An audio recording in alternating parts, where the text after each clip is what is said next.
Hello, folks. Welcome to Scratch the Surface. I'm EJ Scott. Today, my guest is Gabriel Luna. He plays the Ghost Rider on Agents of S.H.I.E.L.D. on ABC. If you missed the last season of Agents of S.H.I.E.L.D., I highly recommend at least checking out his episodes because it was really, really, really good. He's in like the first 7 or 8 of the season, and then he pops up at the end for the finale. So worth checking out. A lot of good stuff. Before I get into what we talked about, give myself a plug. Check me out on Twitter at EJ Scott, the podcast at EJ Podcast, Instagram EJ Scott 1106, my website EJScott.com. I'm raising money for charity. Go to crowdrise.com/7on7. That's the number 7 on the number 7. I am losing my eyesight to an eye disease called choroideremia, and it's a genetic degenerative eye disease. I am legally blind right now, and I'm always trying to raise money and awareness for the cause.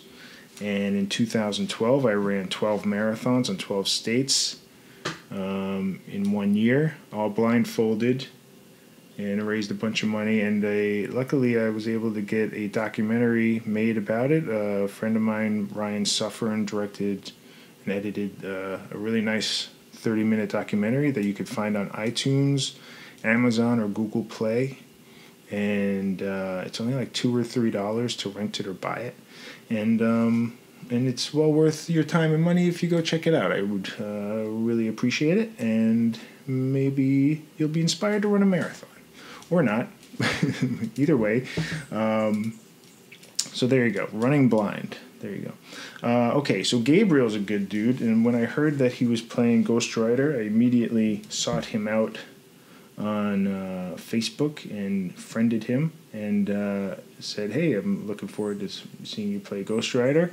Can't wait. And he was immediately such like a nice, approachable type of person. I'm a nerd from way back. I'm about a 25, 30-year-old nerd, although I'm 41, but I go back like 30 years of nerdiness. We talked about a lot of things. Of course, we talked about Ghost Rider. Gabriel himself is a big nerd, which I loved.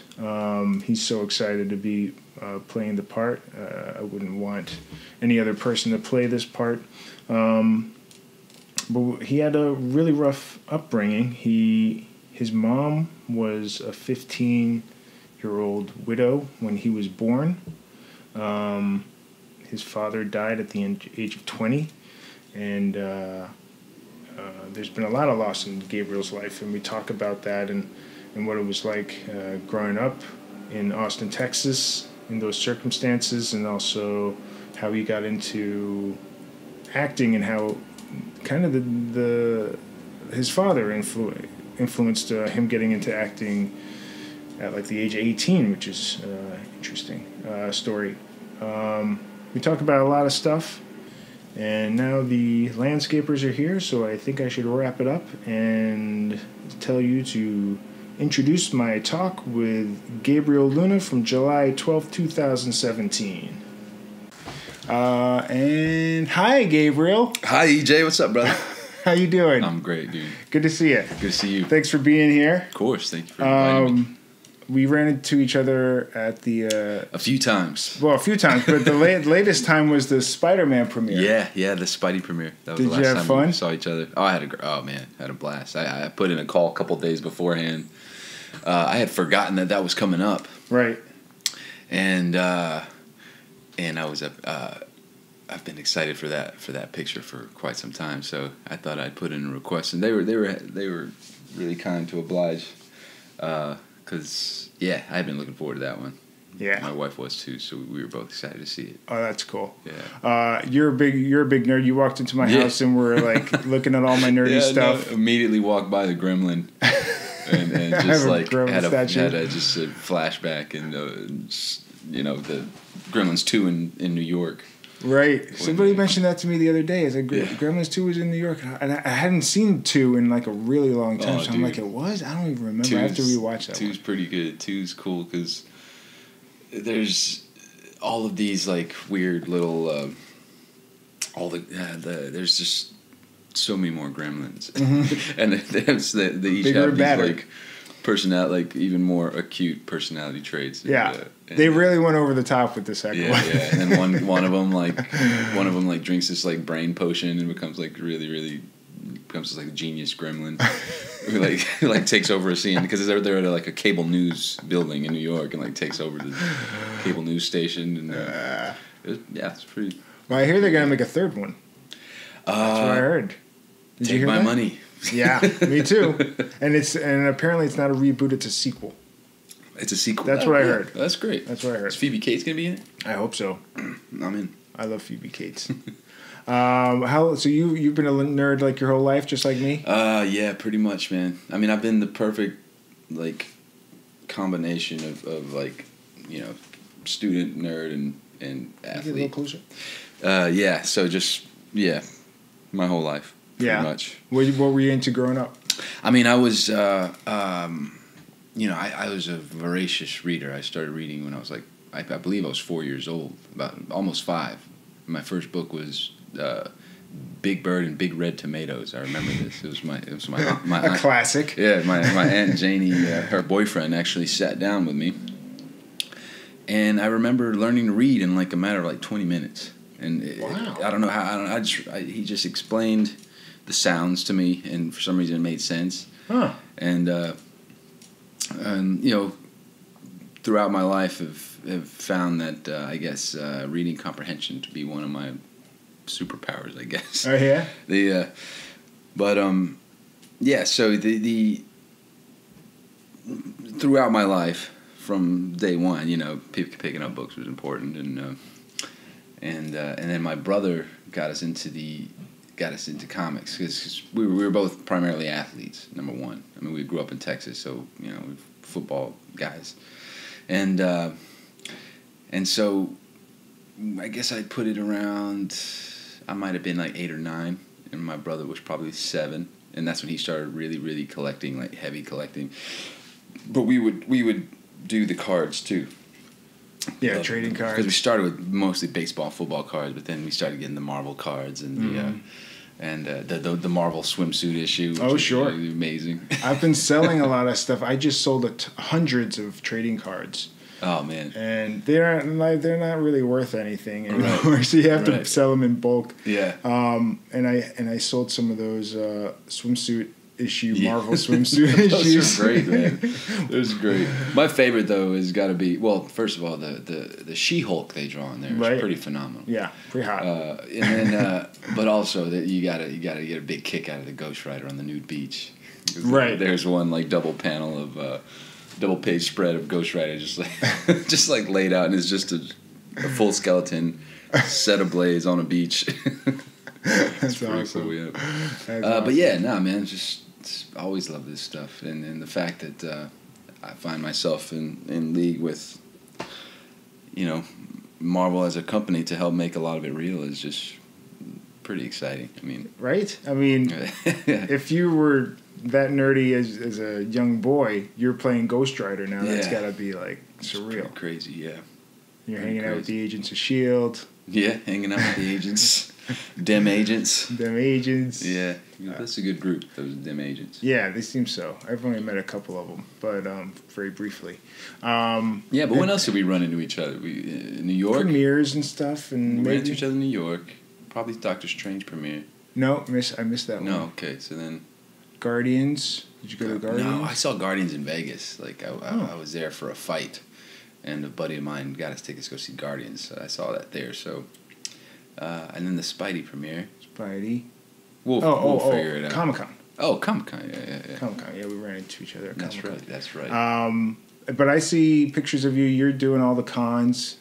I've done a couple this summer, yeah. It's my first 2. I did Phoenix, and then I did one in Blackpool, yeah. Oh, I thought you were, doing them pretty regularly. Yeah, no, I mean, I'm open to it. I just this summer been trying to dial in some other things, but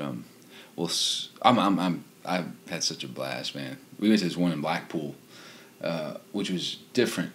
I mean, I only have Phoenix to compare it to, but actually, I guess New York as well. I guess when we went to New York for our initial promotional push for the Ghost Rider. Yep. But this one in Blackpool is crazy because it's like tiny little town in England on the coast, and there's about 700, 800 attendees. So it's like a weekend where you pretty much meet everybody, right? Know? Like you pretty much meet everyone, all the people that have decided to attend, and they had like nightly parties and you feel like you're kind of on the end at the end of the planet there in Blackpool, England. It's just it's an interesting place. Everyone I told I was either going to Blackpool or had just come from Blackpool said, "Oh, I'm so sorry." I was like, "Why? Why are you so sorry?" I just had a director on the show on my podcast. Yeah. A few weeks ago, a guy named Peter Chelsom. Uh-huh. He's from Blackpool. Is he really? Yeah. So it's funny that you mentioned that you were just in Blackpool. Yeah. I mean, they kept apologizing and there was no need because first of all, it was like apparently we got their only 4 days of summer in Blackpool, which was really really really nice. I mean, it was actually pretty idyllic as far as the weather and the beauty of the ocean and everything. I think it's the Irish Sea that we were sitting there on, and then and it was just perfect because usually I guess it's rainy, but then you have a weekend long event with just like people from all over the UK, which is great. So and it's up in the north, so there's a lot of Scots that come down, and some people from Ireland come over the sea, and it was a good group. That was kind of cool. Almost was like a little retreat or like a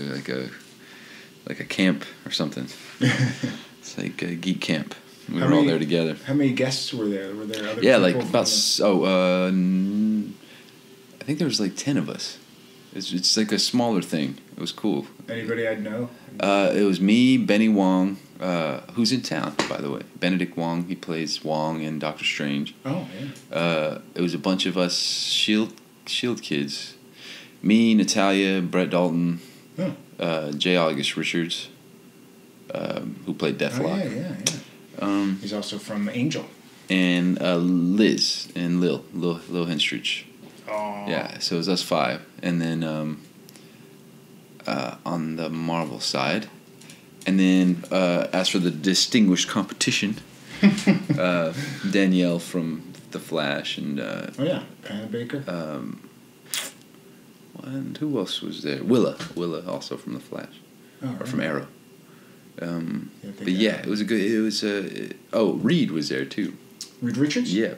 Oh, no, Reed Diamond? Mm. I know Reed... Reed Richards. No, Reed Diamond. Yeah. I know Reed from my improv days.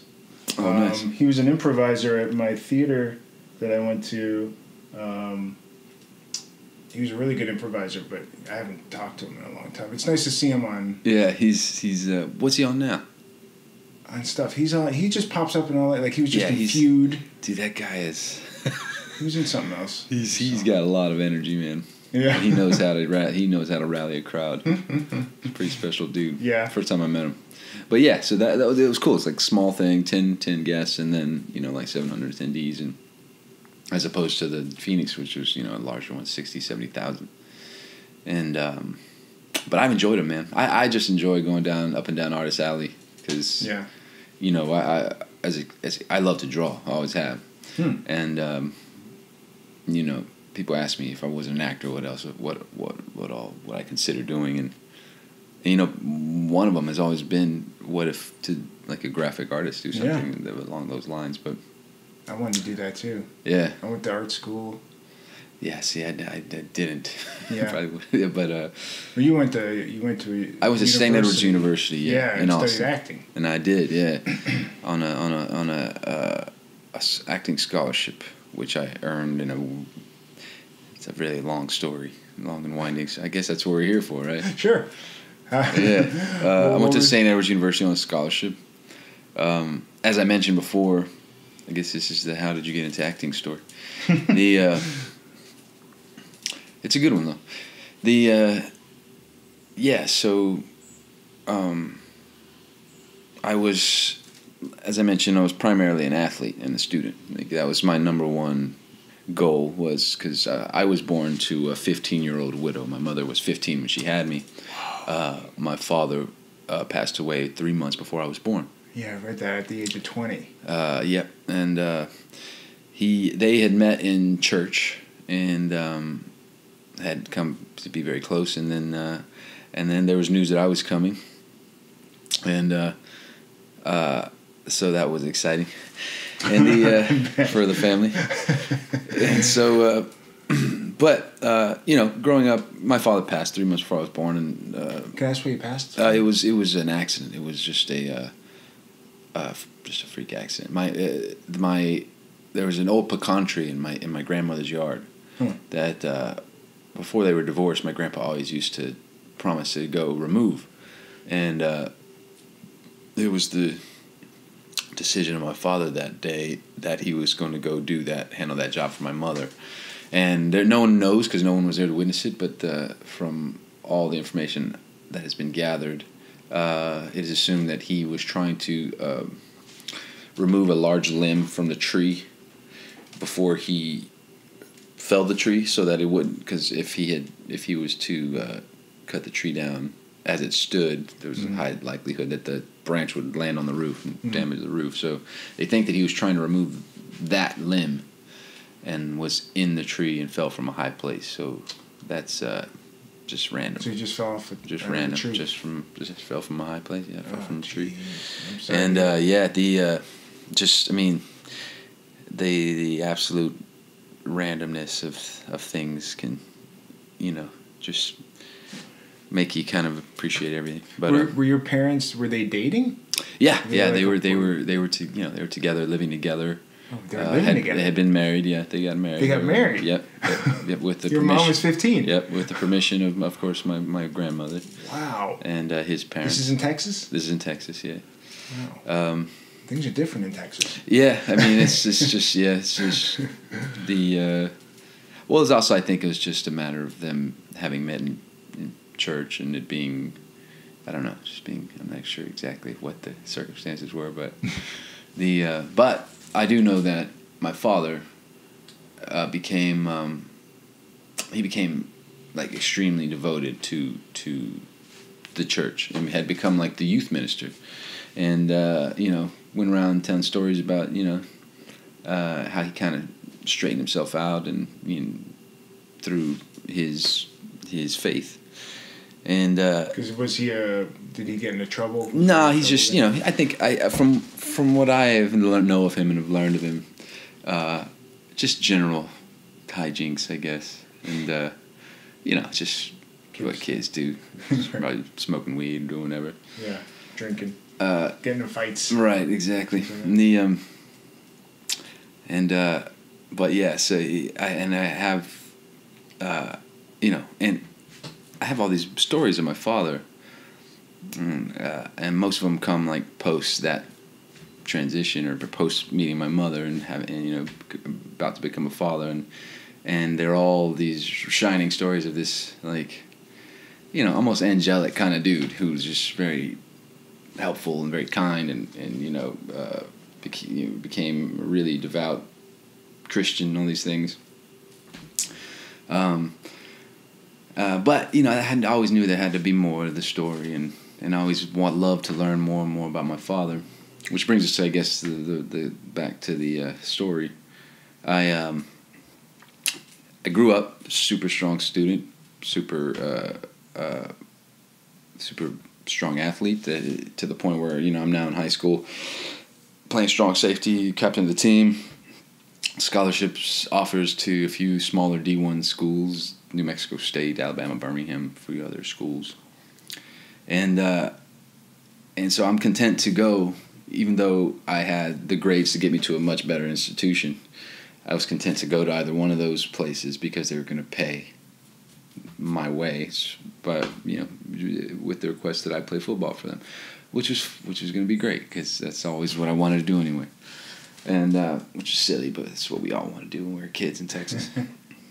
And the Friday Night Lights. Yeah, right? And then so then goes the shoulder right there. Then homecoming game, dislocate my left shoulder. Oh.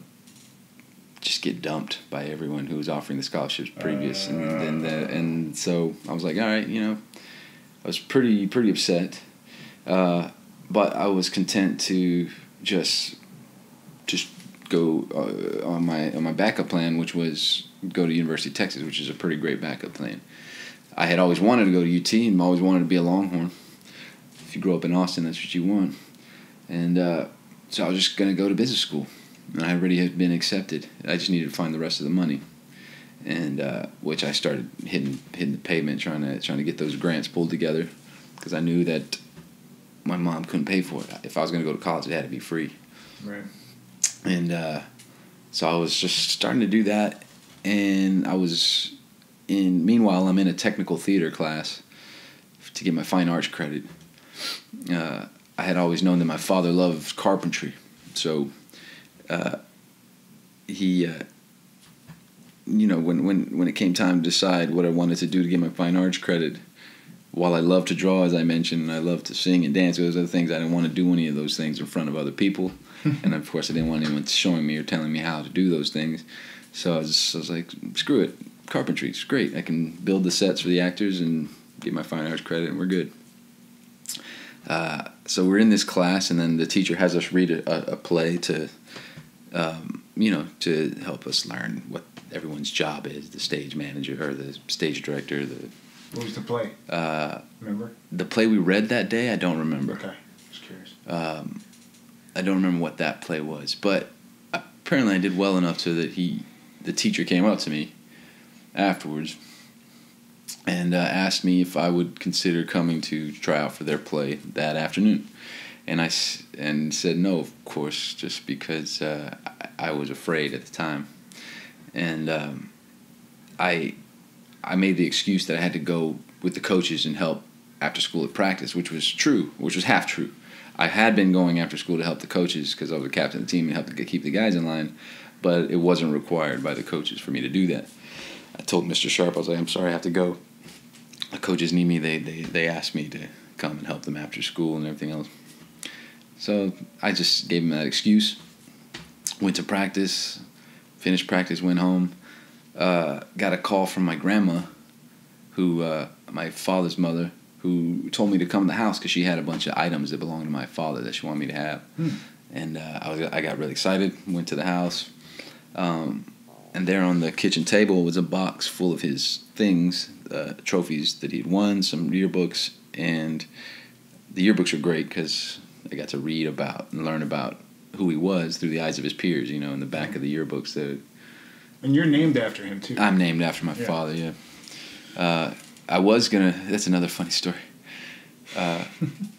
Side note, if I was a girl, I would have been named Chloe, apparently. My my father wanted to name me Chloe. Chloe Bennett? Chloe Luna. And but if I was originally supposed to be named David after my grandfather. Okay. My father wanted me to be named David, and he didn't want people calling me Junior. So so but your mom changed that. Sure, yeah. Well, after his passing, I was named in his honor, and I'm reading through the yearbooks, and it's cool. You get to see like which girls liked him, and what his homies thought of him, and thanks for this, that, the other. See you. Have a great summer. See you next year, type thing. Right. And then the tape that was in the box, and I put in the tape. This is VHS tape, and for you kids out there, VHS tape. So I pop in the VCR for you kids out there. VCR, video cassette recorder. Google it. Just Google it. Pop in the VCR. On this tape is my father in a play that he wrote, starred, and directed for our church. Wow. The Easter before I was born. So that would have been 8 months before my birth, meaning that my mother was probably a month pregnant with me at the time. And she can be seen in the video in the background as an angel. and my father plays God. The rest of the actors are the people from church, and then they just come up one by one and they like testify as to what they've done in their life, and then my father taught some lessons, and then would either send them to this beautiful construction paper heaven set or this beautiful construction paper hell set. And but there he was, speaking and moving, and it's the first time I'd ever seen him alive. Oh, really? That's the first time. And it's pretty intense experience at the time. Yeah. To the point where, of course, I got pretty emotional. Yeah, I bet. And but then the moment I came out of that, I was all of a sudden very emboldened and kind of felt empowered and felt, I felt that it couldn't have been a coincidence that I was just asked to do the same thing the very same day, and I said no out of cowardice.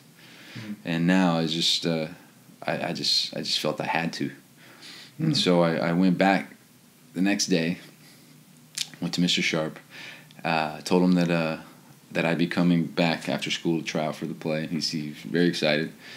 I went to my football coach. I told him, Coach Panlone, Mr. Sharp asked me to try out for this play. Or first he asked me, he's like, I was like, Coach, he's like, what's wrong, Luna? Your shoulder okay? And I was like, yes, sir. I'm just gonna tell you that I was gonna go try out for this play. And I just remember this weird side-eye, this look he gave me. He's just like, all right, Luna. Just kind of head down the hallway. And I walked out to the theater.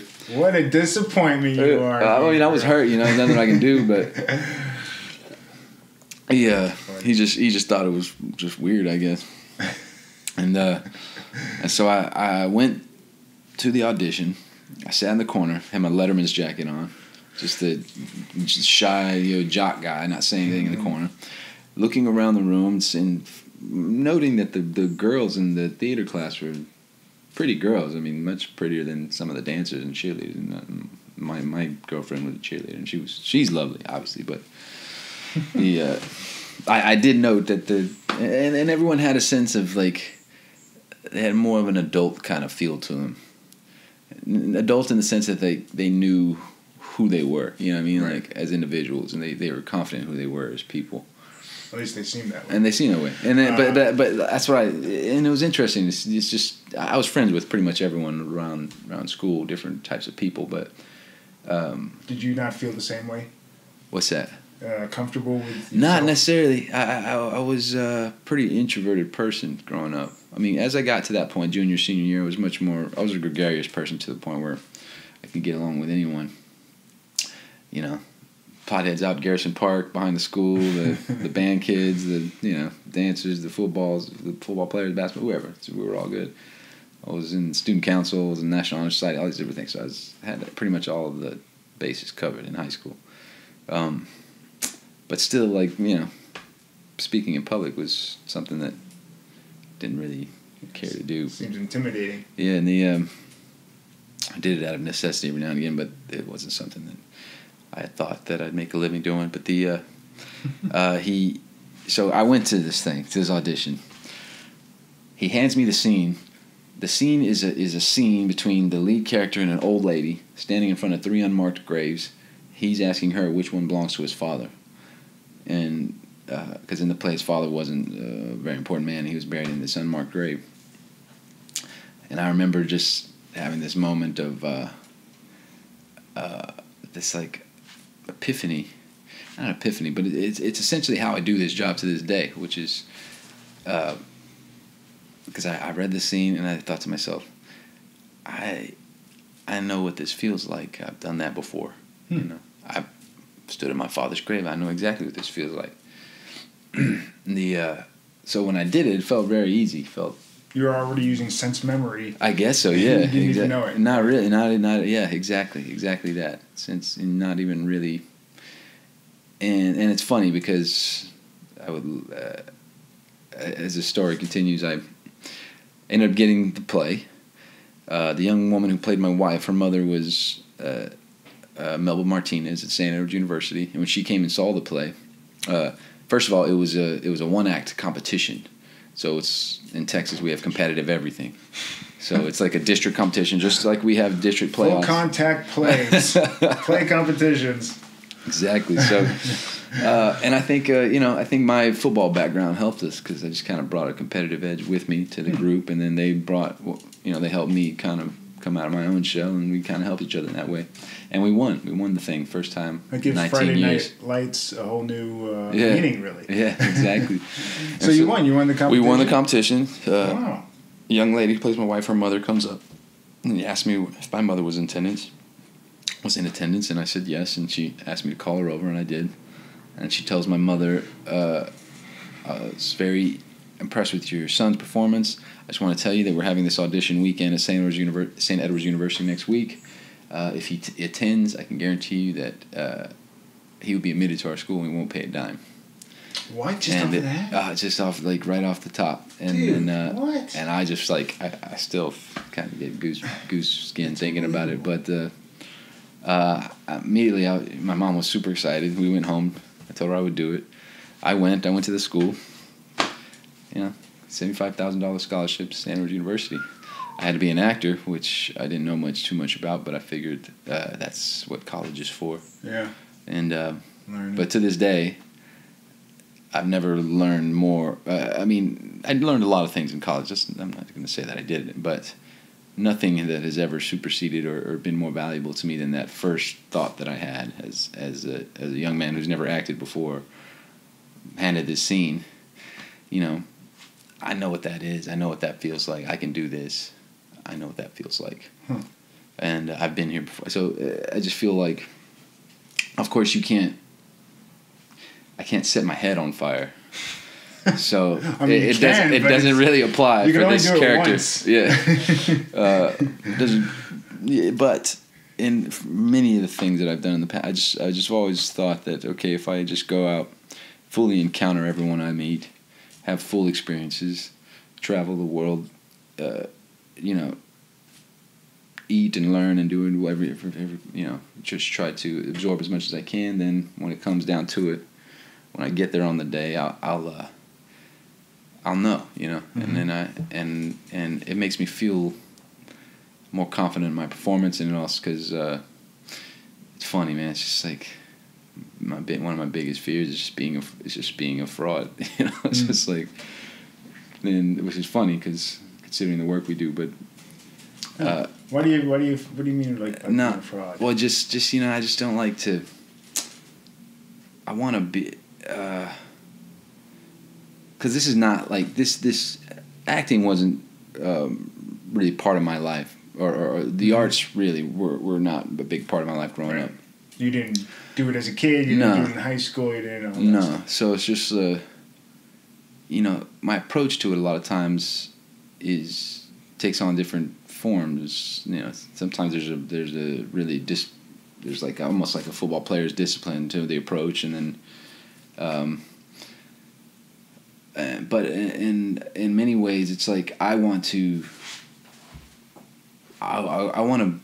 be myself in the performance. I just want to uncover and polish off whatever facet of myself it happens to be on display. And as I love Daniel Day-Lewis. But I'm not Daniel Day-Lewis. That's not the way I he's retiring. There's room now. Yeah. Another one. But it's my goal never is to like transform myself into another person, into a character. It's my goal is to just not like method. You're not a method guy. No, I would say that. I do take on some of those practices, which is just make it real, be there. Mm-hmm. But I'm not one to. I'm not gonna try to play. I'm not gonna go and stretch, even though I'm sure that at some point through research and practice and you can fully become someone else, let's say, or you can transform every little thing about you. The cadence of your speech, the physicality, the way you walk, the way you hold your weight, and you can change literally everything about it. And you can do that, and you can take the time to do that research and create a character that way. Or you can do it the way I like to do it, which is just know that we as humans are capable of everything. both good and evil, both the divine and the grotesque. You know, so just don't be afraid of those things, those parts of you, and then and in the end, I just want to let those parts come to the surface, and let that be my contribution to the concept, to the idea, whatever the scene is about, whatever the film is about, whatever the character represents. You know, it's I want it just to be, you know, I want to be a voice as a contributing voice to, you know, understanding what we do is trying to understand the human condition, and so. I want to put a lot of myself into it. I don't want to remove myself and parts of myself to become something else, you know. Are there actors that you look up to? Yeah. Who do you like? Well, I've always liked Daniel Day. Yeah, he's good. He's really great. He's pretty good. I always liked Sam Rockwell. Oh yeah, he's great. Gyllenhaal's great. I really like Gyllenhaal's work. Yeah.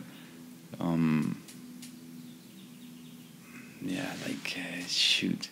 I mean, like going back, like Alain Delon, and like I like all those like old, you know, Marcello Mastroianni and those types. Yeah, those guys, those the kings of cool from the '60s and '70s in European cinema. What'd your mom do like for work? My mother started working for the state of Texas as soon as she was old enough to work. So. She started at Texas Department of Wildlife. She transferred to the Department of Transportation, and then she now currently works at the Texas Department of Licensing. Okay. And she's just been continually promoted throughout her life. Just keeps getting promotions, and she's just really, really cool lady. People love her. Did she get to go to college? She eventually went back and did some studies. I don't think she completed, but. Did she get Went back and did some like night courses and did some. She actually took some courses at St. Edward's University, the school that I went. Because when you were born, she's 15. She's still in high school. Yeah, she got her GED. She got GED. Okay. Yeah, and she. It's so crazy. Like one of my first memories. Actually, my very first memory is being in a classroom. So this I was less than. I was an infant. I had to be like maybe 1. They say you can't remember these things, but it's a good memory you got. I do remember it. Like I remember being in a classroom, and my mother, she was getting her. She was. I don't know how. She went to school for a while, but they had this like special class for you know teen mothers and things like that. And I think that's where I remember. I think that's the classroom I remember. And I attribute a lot of my success as a student to that familiarity, I think, just like, or what I assume to be my first memory. Just being in that setting, just like in that classroom setting kind of thing, was always something that just felt kind of natural and familiar. So I found that to be an asset, I think. Was she excited about you being an actor? My mother? Or was she like, oh no? No, my mother's always been very supportive, and I think it's mostly because like I don't think she's ever felt like she's had enough of a head start in life to really be the voice of of wisdom and reason and just to be that authoritative voice. Of course she would always. She was still my mother, and I respected that. But it's just, I mean, now we're 15 years apart, so it's like I'm 34, she's 49. Yeah. So it's like it's not that far off. No, it's more of a sibling relationship as we've grown older. But she always loved what I was doing, and because she realized that whenever I did something, I did it with the intent that I was going to execute it to the best of my ability. Like. I didn't take on any activity with half-heartedly. I wanted to succeed, and she saw that, I think, and so she trusted me. She always has, and I'm glad that I didn't made good on her trust, because that was just the nature of being, having a single mother and having one as young as she was. And also with my father, me never having met my father and him dying so young, he obviously hadn't built it. There was no family business that he built. There was no path that he had tread and that he had laid out for me to follow. So it was, there wasn't any demand or expectation that I do that, any particular thing. Sure. So there was so my mom was just so it's just like, I think that, and especially when I started doing this, when I got this scholarship, because one minute I'm a football player, I'm about to go play football and go to school playing football, and then the next second I lost my football scholarships. Now I'm just going to go to UT, which I always dreamt of doing and had intended to do anyway, should those other things fall through. But then all of a sudden I had this opportunity to go to school completely debt free. The only stipulation was I had to be an actor. Mm-hmm. But I had quickly become, it's something that seduces you very quickly, like just the culture of it and the atmosphere and mm-hmm. just the theater and the camaraderie and and in the end, there's the freedom that you feel, or that I felt as a young man, going up on stage and then realizing that once you're up there and when they shine the lights on you and they turn off the house lights, you can't see anyone anyway. Yeah. And that was one of the best discoveries ever. It's just like great, I could just be up here, tell my story, do my thing, and I can't see or hear anybody, which is great. And at the end, you get applause. And then everybody yells at the end. Was your mom protective of you growing up? I mean, she lost her father. I mean, her husband in a really and her accident. father. My grandfather died on my birthday, my 5th birthday. Oh no! And so my mom. How'd he die? He in his sleep. Yeah, it's an old man. Just like heart stuff. Yeah. Ike Bettis. I called him Bobo. And he was a cool dude. Yeah. He was a real cool dude. He had this weird friend who could eat whole chicken bones. He had like 2 teeth, this guy. And he could like crack and eat chicken bones. That's why he has no teeth. He freaked me out, that guy. That's freaky. He's still alive and well, that guy. I'm sure that guy's like still kicking around somewhere. How old was your grandfather when he passed? He must have been young. How old was my grandpa? Nah, he was like... He had my mom. He was very old when he had my mom. It was the complete opposite when he had my mom. That's fine. Okay, so yeah, 60s, both my mom, both my grandpa and grandma were thought they were done having children when they had my mom. Okay. He probably died like 50s, 60s, something like that. I think 67. I think he was. Okay, that's maybe. All right. Still not old, young, but still young. Yeah.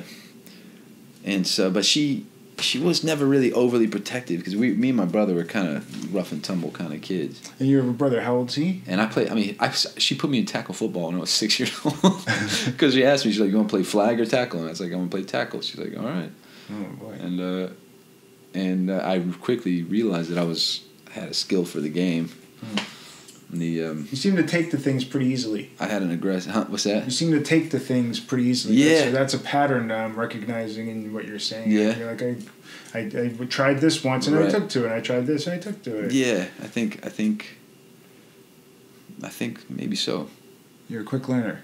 I suppose so. How much older or younger is your brother? My brother's 32, so I'm 34. He's 32. So she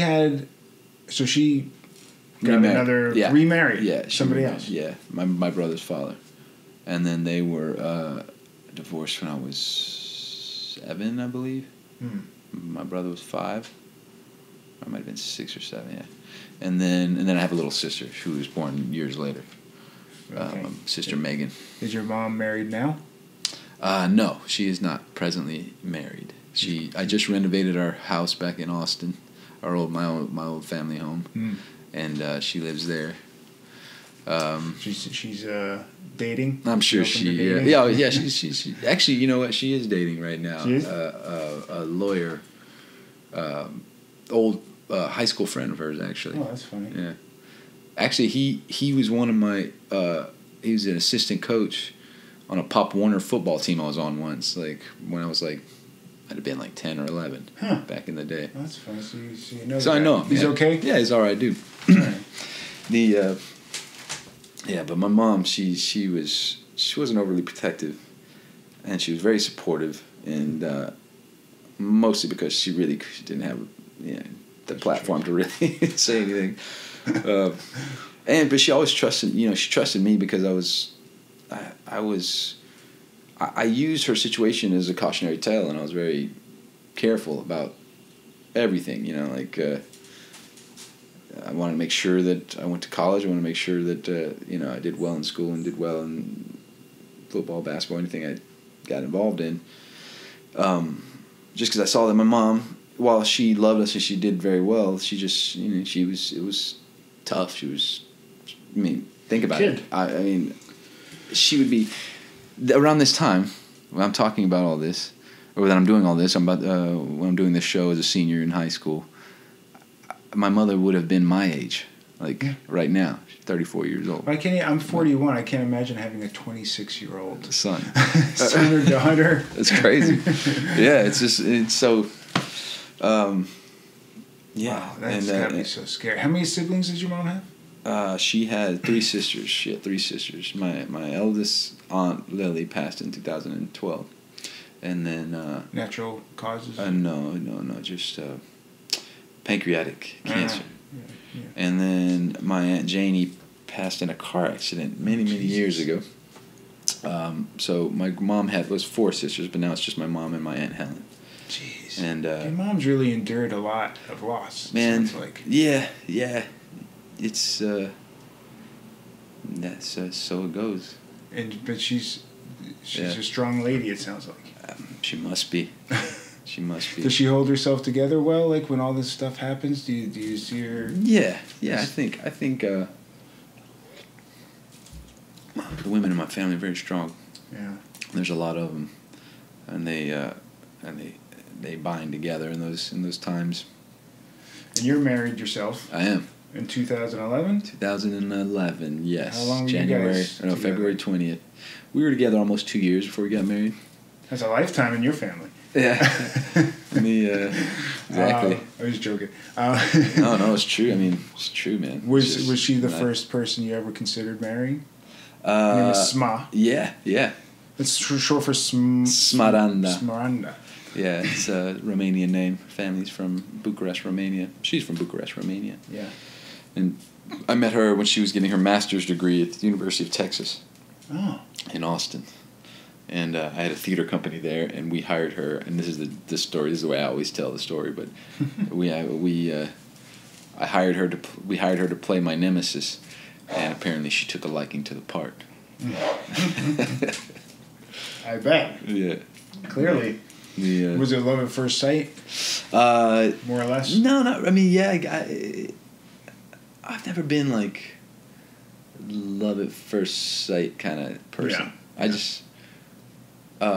It's possible for me to love you the same day I met you, for pretty much everyone I meet.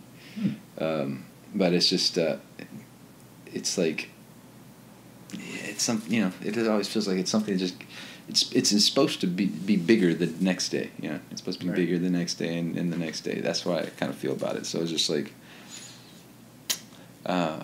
yeah. And she's different. She kind of said that she knew the moment that we met or whatever. Oh. But so was there a lot of chemistry between you guys on stage? I think so. Yeah. Definitely. No, it's just we had so we cast her in this part, and she as I said, she plays my nemesis, and she actually plays a caricature of Stanislavski. So she plays, it's in a show called Black Snow. So she's playing like this old theater director, crazy man, insane dude who, who's teaching the method to all these actors and just has them doing all kinds of weird shit that has nothing to do with the play. Because the show is called Black Snow, and it starts with me as this suicidal writer who wrote this manuscript that no one wants to publish, and now he's just going to take his own life. And then sure enough, at that moment, the Moscow Art Theater comes knocking, And they're like, we read your manuscript, we love it, we want to make it into a play. And he's like, oh, amazing, excellent, and I'm so excited. So I want to, you know, but what I don't realize is turning my book into a play entails me having to deal with these insane people in the theater, directors and actors and all these people who proceed to just like butcher my words and take everything and rearrange everything and then never seem to actually rehearse the words. Is this a play that you guys wrote? No, we did together. Mikhail Bulgakov wrote the play. Okay. Was he part Russian of your company? writer. No, he's a Russian writer. He wrote The Master and the Margarita.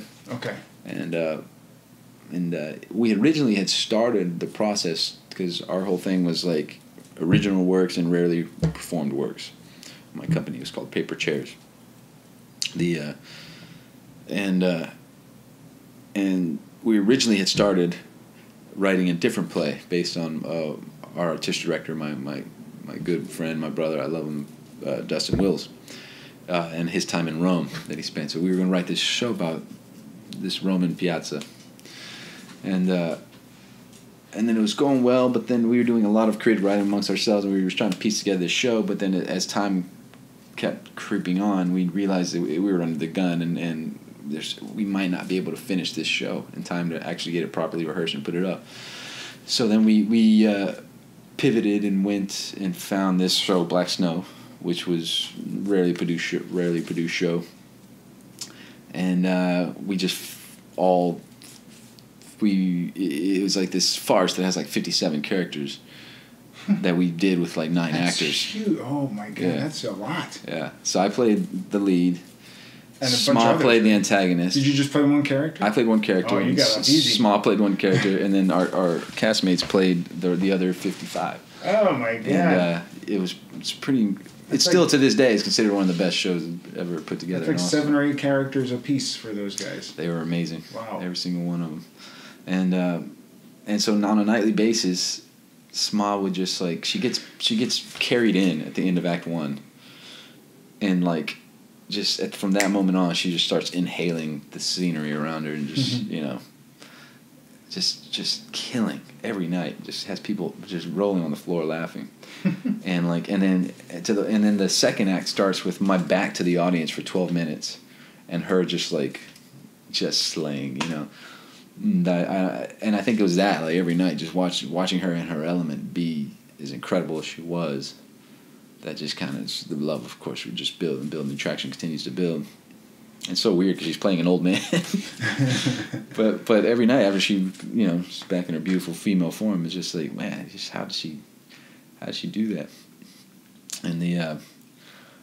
And so after every night trying to win the audience back from her, you know, opening night party, I'm just like, we're dancing, and I'm like, so when we going back to your place? And she goes, right now. And she goes to the iPod jack and grabs the iPod. It was her iPod apparently supplying the music to the party. And she goes straight to the iPod jack. I'm trying to leave on the cool, like sneaky styles, you know, just like her and I leave the party. But she just like walks up to the iPod dock, pulls out her iPod, the music, and the whole party stops. Everybody stops dancing, looking over at us, and there we are, just like escaping into the night. And then they were like, oh. It's like, Jesus, I was trying to avoid that, but that's right. That's cute. That's it. The rest is history.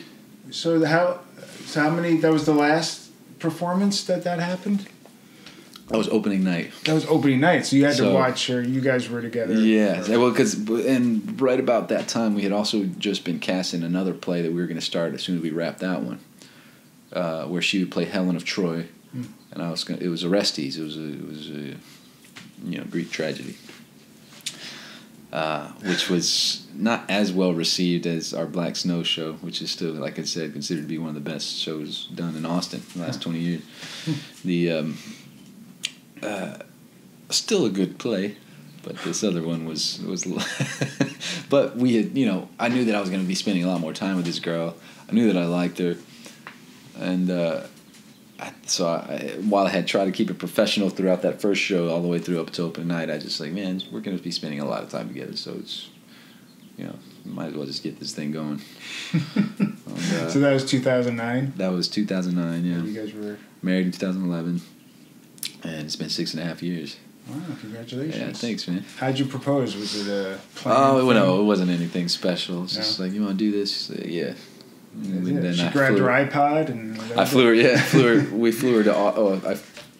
I was doing a movie in Austin. I just moved out here, but then had to go back to Austin to do this movie. So I was here for like 3 weeks, and then I went back to Austin. And then shot for a month. Had them fly... Asked them to fly... instead of giving me a return trip from LA, I asked them just to fly my Sma and I from there to Vegas, from Austin to Vegas, and we just eloped and got married in Vegas. Yeah. Wow. And then 6 months later, we got married in Bucharest, Romania, for her family. We had like a big ceremony, which was really nice. Wow. And then we had a third wedding for my family in Austin, which is more just like an anniversary party, but where we watched the wedding on TV. Because it was taped. Yeah, it was taped. Yeah. Both of the weddings were taped. Actors, you have to do everything on camera. Yeah. No, it's just like, well, at the time it's like, because we did it on a whim, and like none of my friends, I just wanted to do it because we had just moved to LA, and I was like, man, this is it. This is me and you. Let's do it.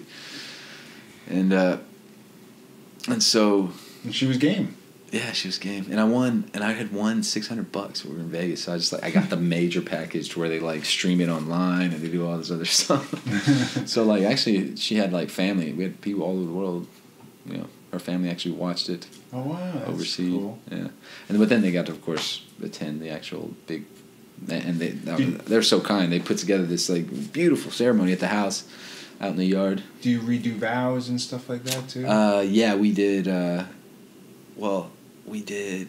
It was a long ceremony. It's funny because they're not religious, my wife's family at all, but this Greek Orthodox priest had done my father-in-law's service like a solid when his dad was on his deathbed dying, because his father was in the war and was apparently he was having some issues as he was dying with letting go of some of, I guess, the deeds that he committed in his life. And my father-in-law asked this Greek Orthodox priest, this guy, if he would come speak with his father, and he did, and sure enough, an hour later he just kind of passed peacefully. And so my father-in-law really liked this dude. It's like, you're a nice guy. My daughter's getting married, maybe you want to do the wedding. And the guy agreed, but I had to be. They wanted to know if I was baptized because I wasn't Catholic, and I was like, I think so. So yeah, pretty sure I am, because I had seen this picture of my grandma's of a baby being baptized, which I assumed was me. I always had assumed that was me. Kind of looked like me in the picture, and so I was like, yeah, I think so. And then, I'm like, well, we kind of got to know for sure. So the priest gives me his phone to call the States. and I called my mom. I was like, yo, so am I baptized? She's like, nah, you're not baptized. Yeah. I was like, what? What's that picture on Momo's on her wall of that baby? That's Adrian. That's your cousin Adrian. I was like, oh, well shit. Yeah, okay. Well, I was like, yeah, man, sorry, I'm not baptized. He's like, oh, because they were going to make me confess. Because if I wasn't baptized, I needed to confess. If I was baptized, I needed to confess. Oh, boy. Before we can get married or whatever. And I was like, well, I've never done that before. And that's a lot of years to confess me. That's a lot of shit I've done. And I was like, he's like, but then I was like, and then when I told him I wasn't baptized, he goes, well, that's great. That's much easier. So we baptize you and you're clean. Oh, okay. And I was like, okay, great. So I got baptized into the Greek Orthodox Church, just so this guy could do the service. Because that's the guy that my wife's father wanted to do it. Wow.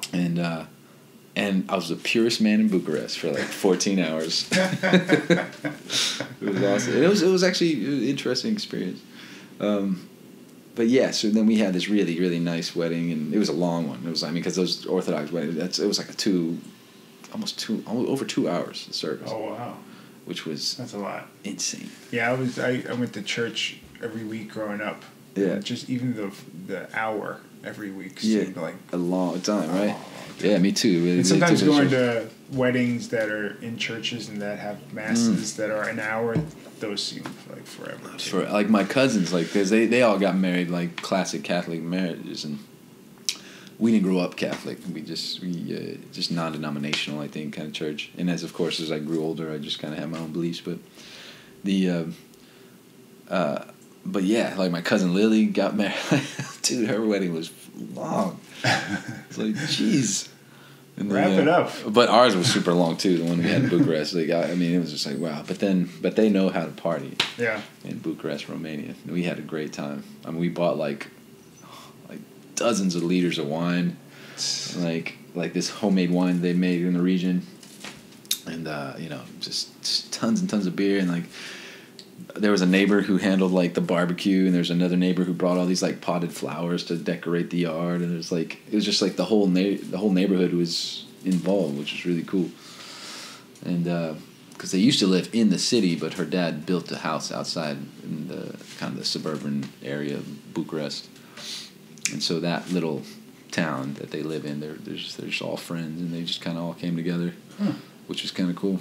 Have you ever? I guess you guys don't have kids. No, not yet. No. But you probably talked about it, I assume.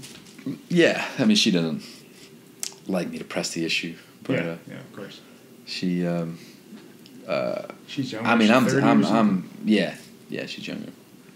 I mean, I'm down, Whenever. Just because. Like when my grandfather passed, when I was 31, 3 years ago, at that point I was 31 and I was the oldest living male in my family. Jeez. Like, immediate 31. Family. 31. Jeez. So as the patriarch of my family, 31, like, immediately I had, as soon as I cleared my mind, hopped in a car, flew to Austin, but the first moment that, once again, this like after all the emotions clear, that first clear thought you have is usually like, the most accurate, the most true, the most natural thing, and sure enough, that's what it was. It was, I have to have a son. It's like my first clear thought. It's like, that was it. It's like nature took over. It's like, dude, you're the only Luna. You're now like a family tree that's just roots. You know what I mean? Like, yeah, you're just a trunk with no branches. You might have all girls.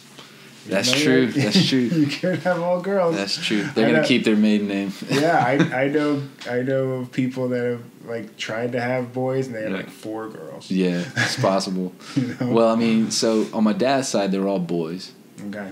And on my mom's side it was all girls. So I don't know. Who knows what's gonna happen? There's also twins in the family, so I'm hoping we get twins. What about your uncles? Do you have uncles on your dad's side? Just my uncle David, and he passed away when I was 12. He passed away too. Yeah. Jeez. So it's like, been to more funerals and weddings, man. No kidding. And but to the point, but it doesn't. It's. What does it give you? Like, I think it just gives you a sense of just a realist, a naturalist kind of view on the world, Just and I have it tatted here. It's my tattoo. Pretty much Kurt Vonnegut quote from Slaughterhouse-Five. What does that say? It just says, "This is my father's initials. GL. This is his. He was the third baby born. He was born on New Year's Day, 1962, and he passed on September 11th of 1982. Oh wow! And but in Vonnegut, and then it says so it goes. What is it? The Troutmouth? What's the name of the? I'm trying to remember the name of the alien race, but don't ask me. In Slaughterhouse-Five, whenever it's a saying, it's like this traditional saying that this like alien race has when one of their own die, and it's just simply so it goes. And throughout the book, every time someone dies, the people perish in the Dresden firebombing, or somebody's character, or somebody's mother passes. If anybody in the book passes, it's immediately followed by the word "so it goes," ellipses, so it goes, ellipses. Throughout the book, and and it's just like I think it's just like a nice subtle acknowledgement of the person and the life they've lived, and but also just of how natural it is, how as it is, waking up in the morning or going to bed. So, have you ever done therapy or anything like that? You ever go to a therapist? I do therapy. Yeah, I do therapy. For just, anything. Not I when I was a kid, I did. Oh, you did? Yeah, when I was as a kid. When I was in elementary school, I just remember this. You just remember when I was in elementary school, they would take me out of class for like 30 minutes every like 2 or 3 days or something, and the counselor we'd sit and talk about things. Really? And why do you think that was? I think it was just because they knew my family situation, and maybe I mentioned something, or I'm sure that at some point some disturbing pictures. I think maybe they just knew that my mother was really young and my father had passed away and everything else, and I think they just wanted to check in on me. And then, but once like someone took interest and started listening to me talk, I was, I just opened up. I'm sure I remember talking to this woman, and actually feeling good about just someone listening to me and caring about, because I don't think that it was at a point where like I wasn't functioning in class, like, because I was always a super strong student. Yeah. I mean, when I was in kindergarten, I was reading bedtime stories. Oh. No, to the kids. Like before nap time, I was literally the guy reading the bedtime story in kindergarten. And then in kindergarten, they sent me to 3rd grade reading class, and in 1st grade they sent me to 4th grade reading. They did that for about 3 years, and until I moved schools. And but I don't recall. I mean, it never really was something that, like, because I had never met him, Yeah. So it was never something that, like, I carried around with me all the time. But right. I think that they were aware of that, and I thought it would be smart just to talk to me, I guess, and I appreciated it in the end. How many times did they do that? I think it was like once a week for like a year. Yeah. Oh wow. Yeah. Oh, that's interesting. And how old were you? Like I was 4th like grade, 3rd grade or something? Probably like 2nd grade. 2nd grade. Yeah, probably like 1st, 2nd grade. 6, 7 years old or something. Yeah, and so I remember.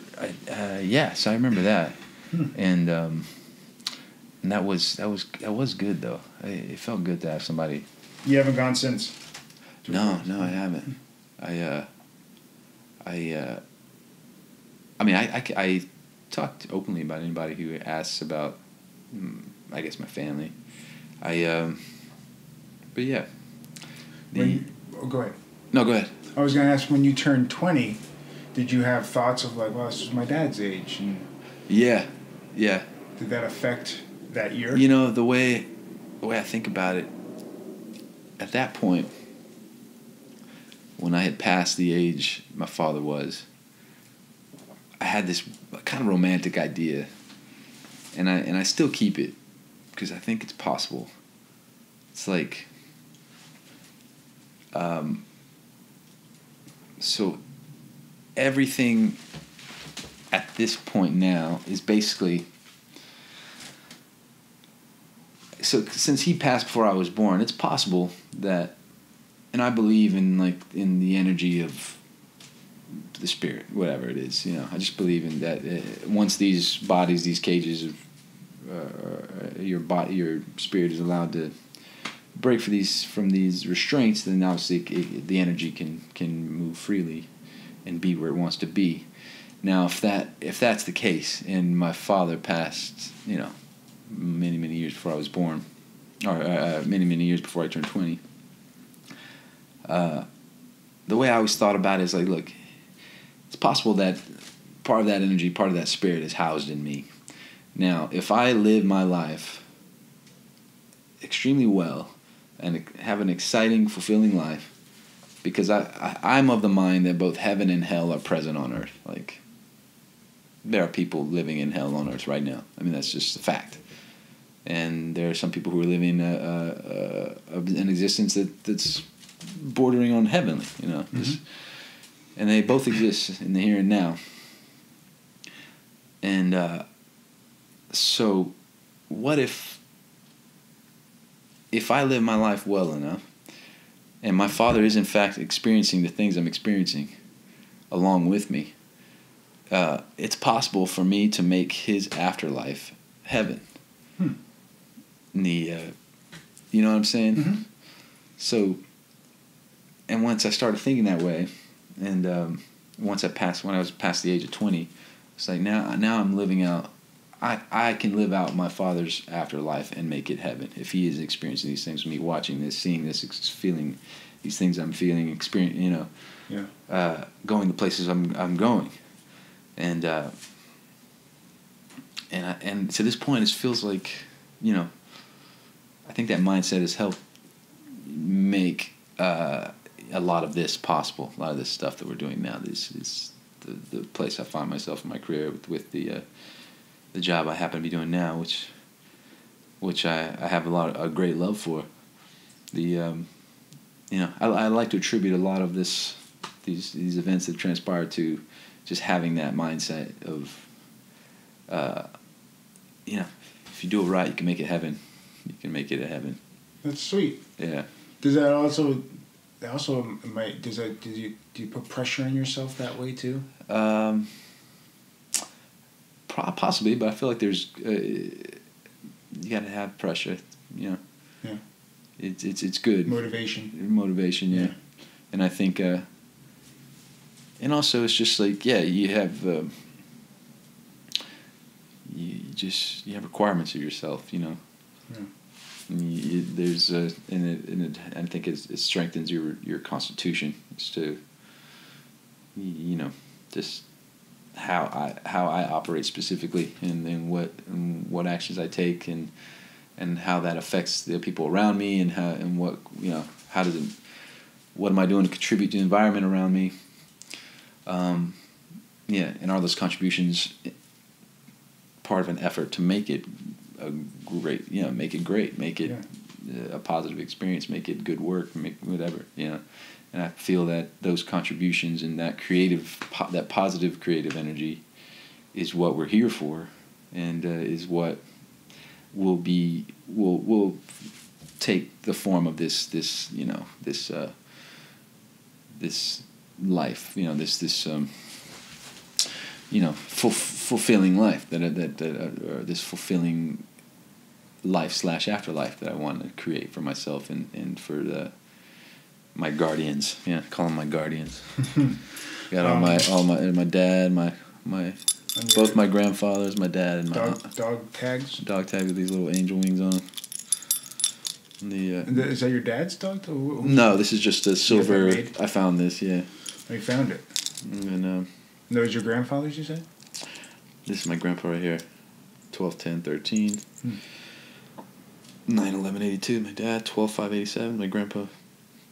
So you had that made? Yeah. Okay. And you've tatted your body, and you've got the dog tags. So you're always constantly, you're always kind of with you in some way. Absolutely. Seems like. Definitely. There's always a reminder. Definitely. Yeah. Yeah. I mean, it's just.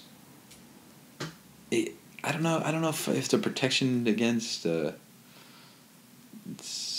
sense. I don't feel lonely, because I have my wife, and that's our little family here. But it's I could very easily feel that way. I think. I just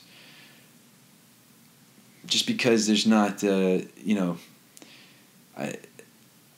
don't really. I have to come up with a lot of the answers, when it comes to like my family, and I love that responsibility, and I assume that responsibility proudly. But I do have to come up with the answers. Like usually, sometimes like it's in the sense that I can't really. There's not really anybody that I know, respect, and trust. who's kind of like in an elderly, kind of like a mentor or that kind of, or a patriarchal kind of position for me in my position now. So it's like that's a I don't know what exactly I'm trying to get at when I'm saying. So well, you said it's up to you to come up with the answer. With the answer. What are the questions? Well, it's like, so what are we going to do? Like, for instance, with with just stuff that comes up at home, like when my sister was in Texas, right? Yeah. She, when it came time. So so since you're the last male, maybe you feel a responsibility of taking care of everybody, the family. I think, totally, definitely. Yeah. Do people look at you like that? No, they not in the sense that they expect it, mm-hmm. but in the sense that that's the role that I've kind of assumed, Yeah. And kind of and through my efforts and through my career, I've been able to position myself to be in a spot where I can't come up with the answer. I can find a solution. And you mentioned your sister. Something going on with your sister? Yeah, well, just different things. Like if she needs to, she was starting to drive and getting a job, and she needed a car, and she needed these things, and She was a teenager? Yeah, well, she was a teenager. Yeah.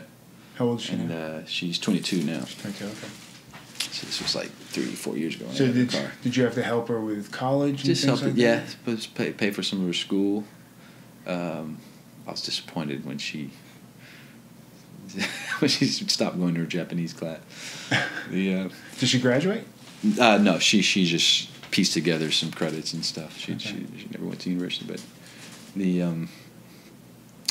but just I want to do my best to. I'm in a position now to where I can offer that type of help with my family. It makes me feel very proud.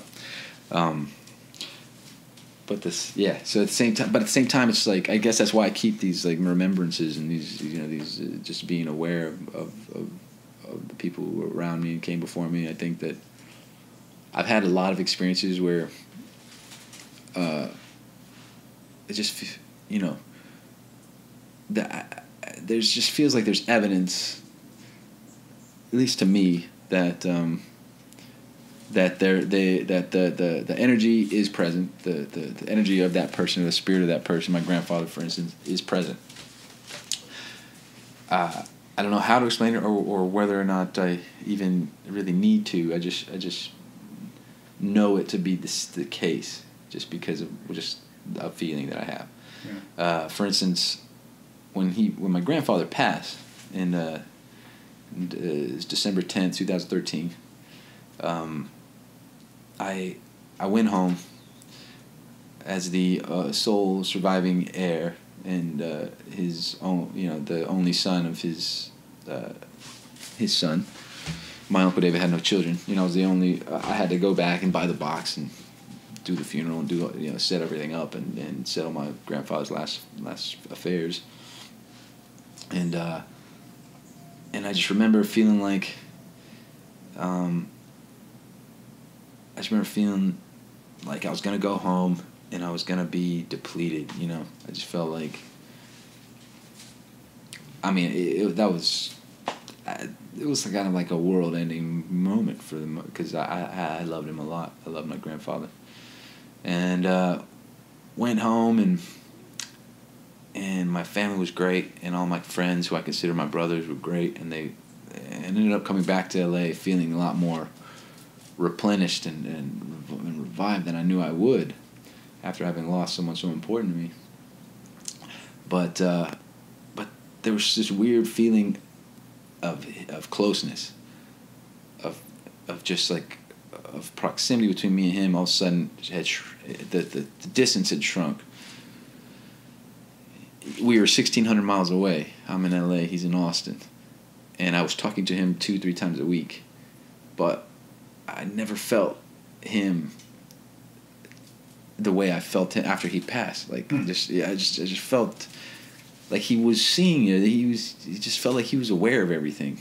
Like when before I had to relay every little thing that's happened in LA. Like it just felt like I no longer had to call him and tell him about these things. I just felt like he just was with me and knew, you know, and to the point where like all this weird stuff started happening. Then all of a sudden, I had just fired my agent. This was back in 2013, so it was the first agent I had, and was in the and so I came back to LA and without an agent, with no real prospects on the horizon at the time. Started taking a few meetings, and ended up landing with the small agency woman by the name Carissa Stewart. And she, like the first thing out of her mouth was about Matador, about this show called Matador, which was being put together by Robert Rodriguez. Yeah. And which I was aware of. I was aware of this part and had been aware of it for months and had been trying to get in for it, but my previous agent kept saying that she. It's one of the reasons why we weren't working together anymore. But this woman immediately was like, "This part, I know a part you'd be great for."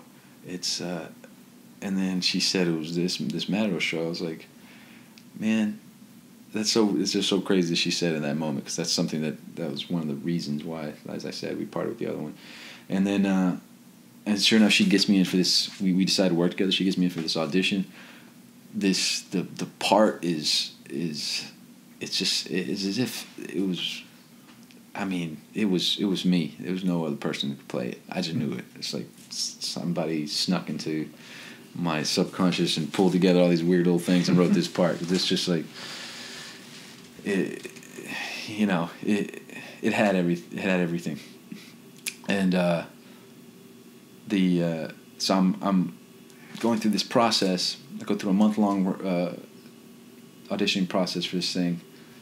End up getting down to the wire. It's me and another guy, I think. Did you have to audition for Robert Rodriguez?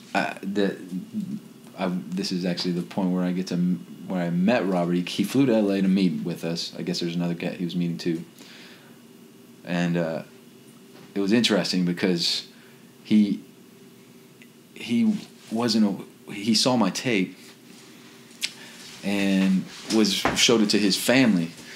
And his family, they all knew who I was, because I was from Austin, and actually worked with a couple of members of his family in the past. Okay, that's funny. Like his little brother was the DP of this short film that I did.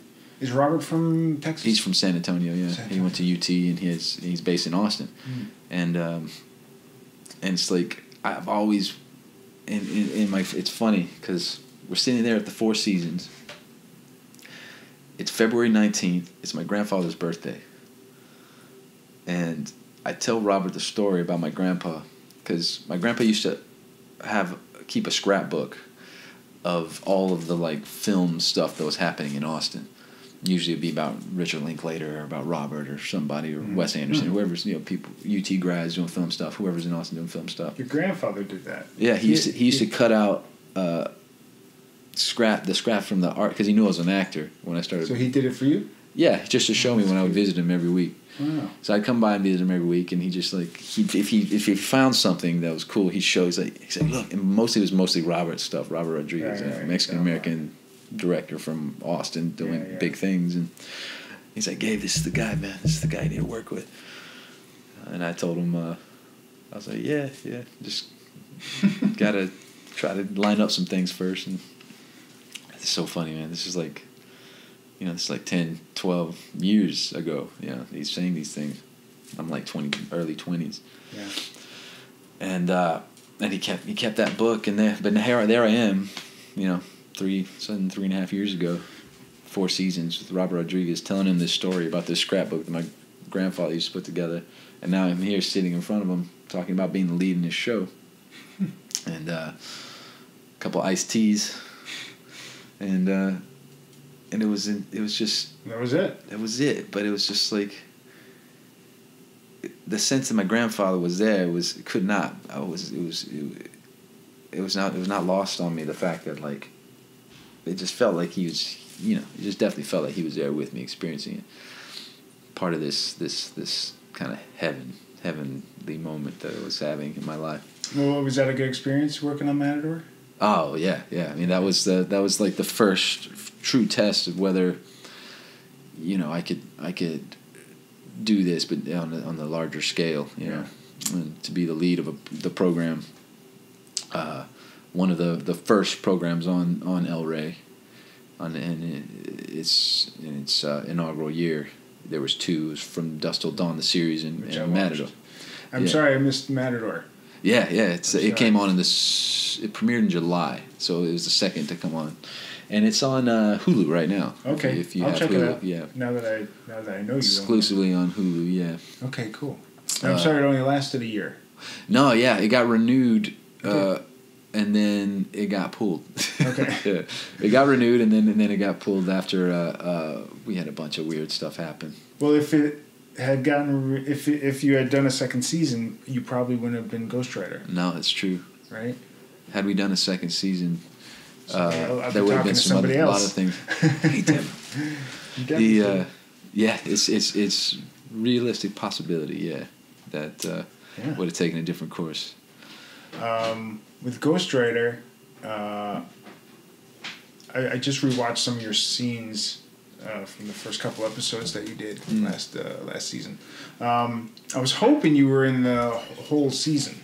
You were in 8 or 9 episodes or something. Yeah. So I was like, fuck. At like 12K a second, I think it's hard for them to... Oh, really? Is that what the deal is? I think so, yeah. I've heard, it's some figure I heard. Because the flames look great. You know, the flaming skull looks really good. Yeah. So I guess that's pricey. Yeah. To make it look good, it looks you pay for what you get, and Mark Kolpak is just a beast, and his whole team over at Fuse and Coda, and but yeah, so you enjoyed it then? Oh, very much. In the first 2, and I was like, I love those first 2-3 episodes too, because the whole show took on the tone of our character, Ghost Rider, which is because it's already a phenomenal show, and then but we had been, we're sliding us over to the 10 o'clock hour, and we all of a sudden had a bigger sandbox to play in. Well, I was watching it going, oh, they could make a spinoff, a Ghost Rider spinoff, or something. They should include you full time in S.H.I.E.L.D. or something. Something. Cool. The S.H.I.E.L.D. The alignment with S.H.I.E.L.D. I think was fun to do. It was interesting to do from what I knew of the character reading him in the comics, and I knew it was going to be interesting balance to just try to strike, because it's like Ghost Rider's kind of a lone wolf kind of dude usually. Yeah. And having to kind of S.H.I.E.L.D. the show teamwork is the crux of the whole thing, which is what I love about it. When I went back and watched the show to learn about who we'd be working with and what had transpired up to that point of me entering the story, is just that's one thing that I really loved about the program. It's just how pure the dedication was to just like the teamwork idea and the element of that, and having that be the salvation of the squad usually. But I was really happy to learn that actually seeps through into the real life kind of patchwork of artists and all the talented people who work on S.H.I.E.L.D. They're just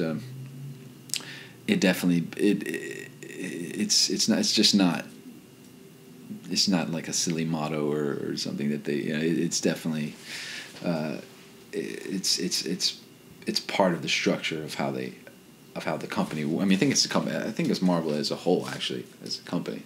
I mean, it's ingrained in the fiber of what they are, which is this like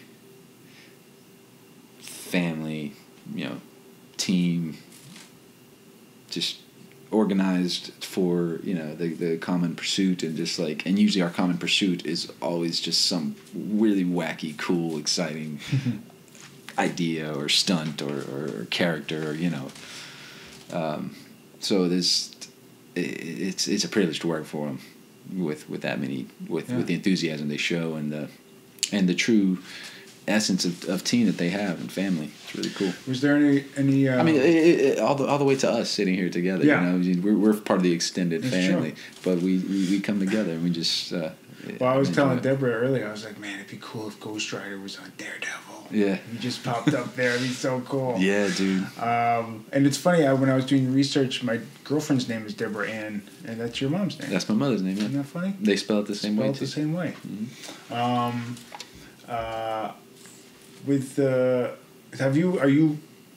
Are you fully read on Ghost Rider now? Have you read it all?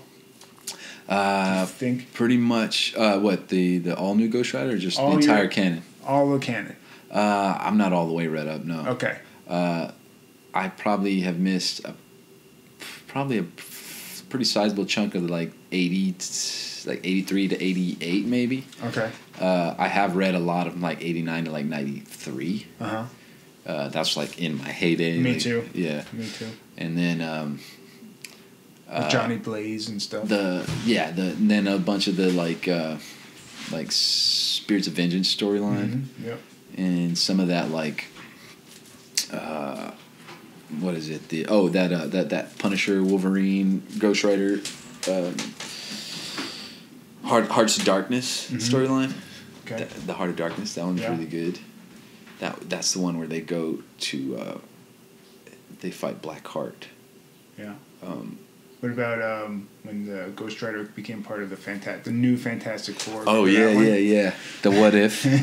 Yeah, no, that's a really sweet. I don't know if you've seen that cover that we did on the latest run of the Ghost Rider comics. Felipe did an amazing homage to that original What If Fantastic Four cover.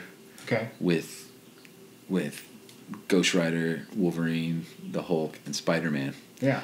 And so in the Four on the Floor, which the trade just came out last week, the latest Ghost Rider trade. So today is July 12th, so that would have been last. So I don't know when this is coming out, but the trade is out of this latest Ghost Rider run. And in this latest one, Marvel wanted to like start to kind of weave Robbie in with some of the other characters in the world. And so in this latest run, there was Laura Kinney is in it, the all new Wolverine, X-23. Amadeus Cho, the totally awesome Hulk, and Silk. So those three characters, along with Robbie, are the modern day What If Fantastic Four. You have your Wolverine, your Spider-Man, your Hulk, and your Ghost Rider. And so there's this great cover of that Felipe did, which is awesome little tip of the hat to that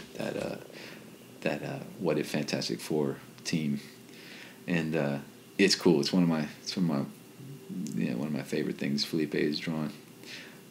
He's really good. My most favorite. Oh, I love him. Love that guy. We've become really, really good friends. Oh, that's cool. And we're actually going next week. Do you know who Francesco Lupica is? No. He's a music composer, and he works primarily with Terry Malick. Oh. But he has this instrument called the Cosmic Beam. It's this weird. I mean, the way Felipe describes it to me, it's like maybe half sitar, half theremin, weird thing. And apparently he does these awesome like concerts at his house, like random private concerts, and so Felipe and I are gonna go see him play. Oh, that's cool. But yeah, to the point where it's cool that the creator of the character is now like one of my better friends that I kind of like hang out with on all. We just hit it off. We get along really well. Is he an LA guy? Yeah, he lives really close to me. Oh, okay. Yeah, he lives in Hollywood near where I live. Oh, wow, okay. And I'll have to get him on here. yeah, you should. He's fantastic, man. And Felipe he loves to talk. Okay, you get him perfect. talking, he will keep talking. Because he spends most of his days just at his desk alone, drawing and just thinking. And so like when we get to talk, man, like he'll come over to my house and like 6 or 7 hours will go by like that, and we're literally just sitting at my couch talking. That's and cool. And so I get the sense that he doesn't get a lot of human contact. But he's an amazing dude. I love Felipe. When they show the full Ghost Rider with the flaming skull and stuff, is that you? Are you wearing? Yeah. Are you wearing a? I'm wearing a motorcycle shroud that it's green. It's cool. It used to have like a skull face on it, but they cut the face out. And then there's all these little like LED lights, these flickering orange, yellow, and red LEDs that are on my head. That is so we can cast firelight, quote unquote, on all the surrounding areas. Yeah. Practically, so that we, because it would be really, really hard to paint that in digitally. Yeah. So we have a source, like a practical source of that light. So it's me. Basically, I'm just like, a walking lighting fixture. But, I loved that element of it. And I loved that, they try to preserve as much of my performance as they could through the mocap dots and just moving the skull has like little, movements it can make. Orbital sockets can move, and whenever I'm either huffing or huffing and puffing or just or growling or the jaw will move in accordance with my performance. That's great. Which was really great, and then but also it's like it was cool. It's a challenge because I still wanted to put as much character as I can into this thing, even though I could only use my faculties mainly from the neck down. And so there's just a sense that I always tried to draw attention to my skeleton. Mm-hmm. You can't see my face; all the muscles and everything's burned away.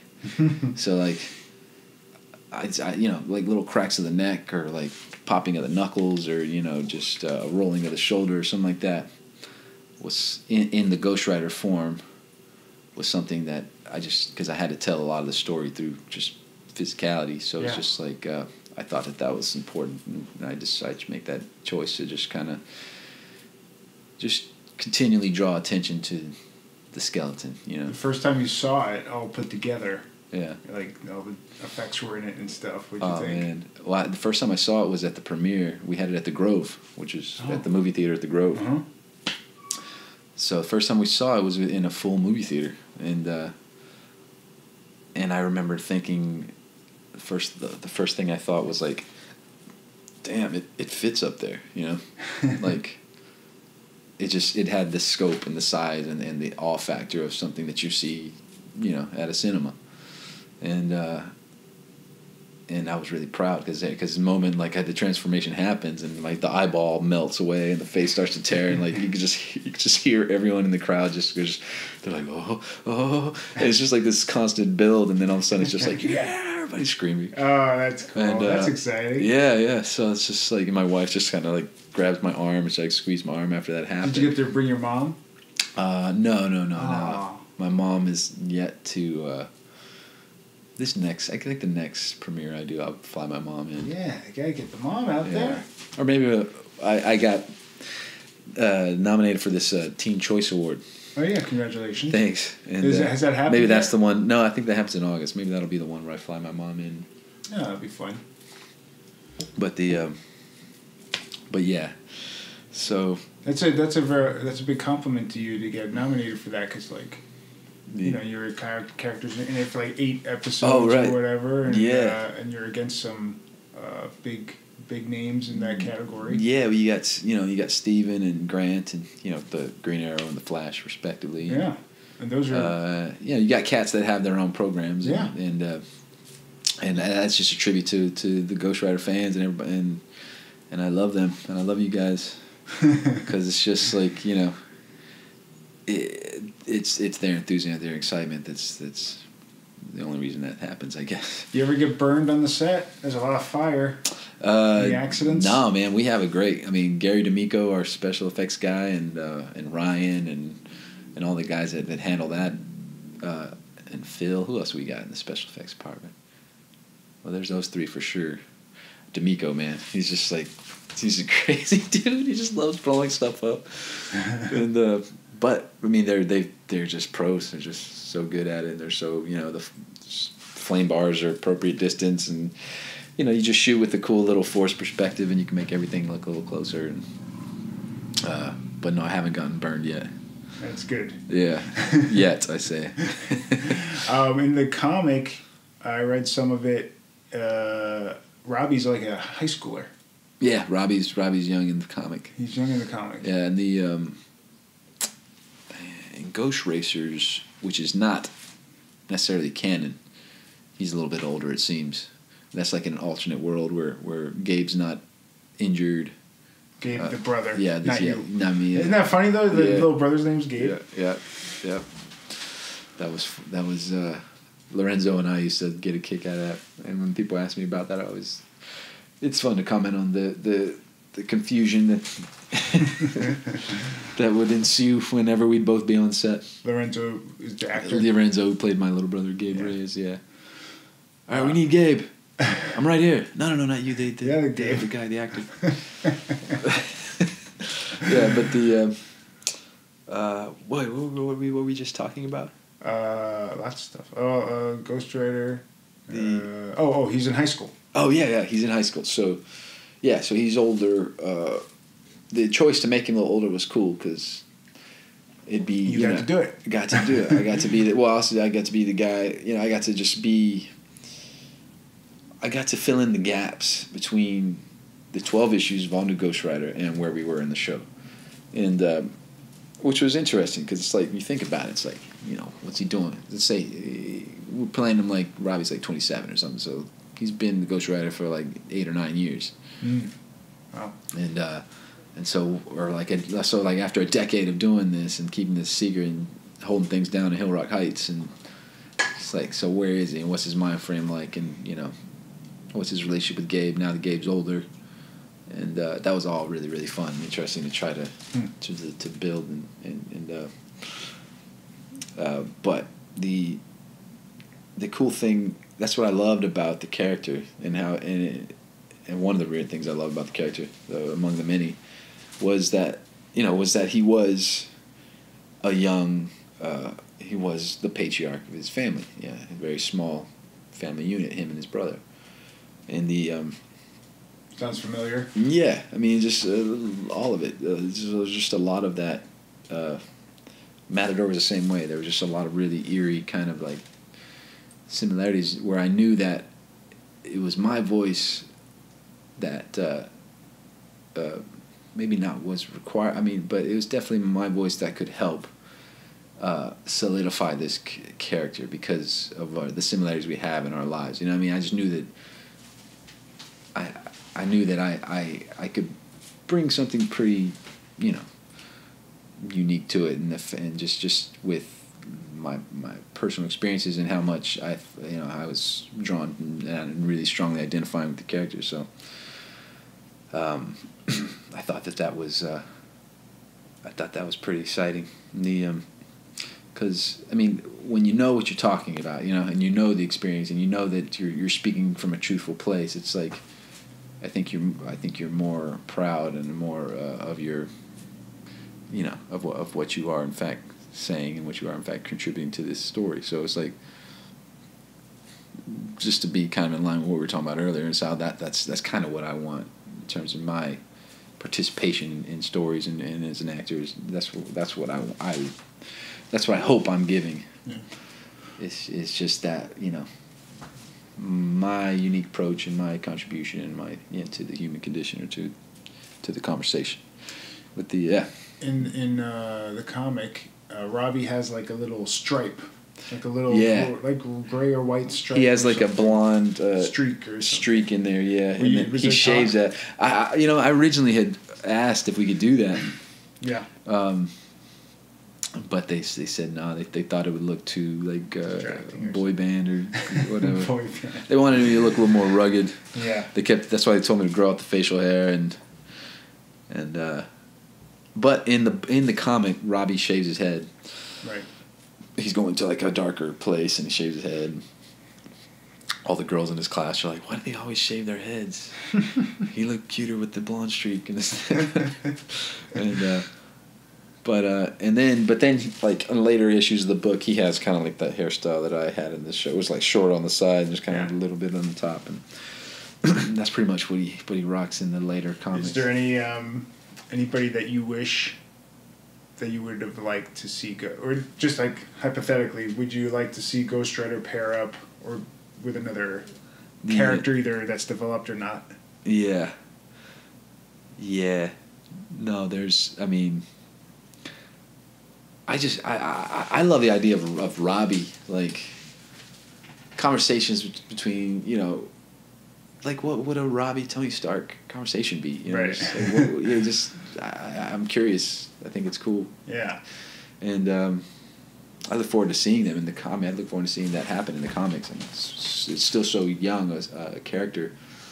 And that'll happen. Yeah. There'll be a crossover or something. And I mean, it's just, it's great. And it's just, and hopefully they start to draw him, because I know that Felipe did a split cover where he drew Robbie in my likeness.